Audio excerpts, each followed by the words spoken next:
I chose sheet vinyl flooring for my kitchen as it is a cheap, durable, and easy to install. However, mistakes during installation, such as cutting the material in the wrong places, can lead to gaps or misaligned sections. Fortunately, I could patch these errors for a seamless and professional-looking flooring. First, you need to examine the area where the vinyl was cut incorrectly. Identify the size and shape of the gap. You'll need to patch it with a matching piece of vinyl.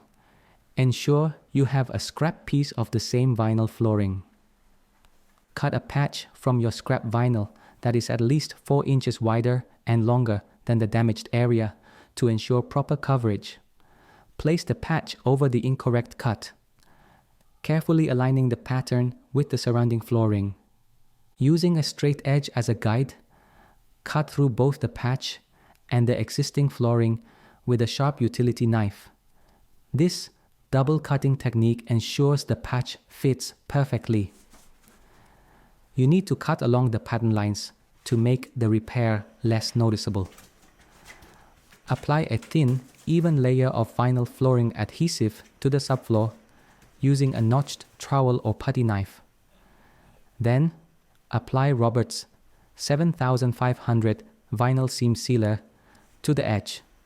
Place the patch into the prepared area, ensuring the pattern aligns perfectly with the surrounding floor.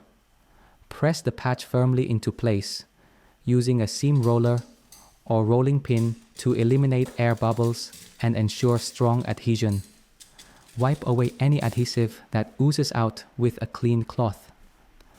You should avoid foot traffic on the repaired area for at least 24 hours to allow the adhesive and sealer to cure fully.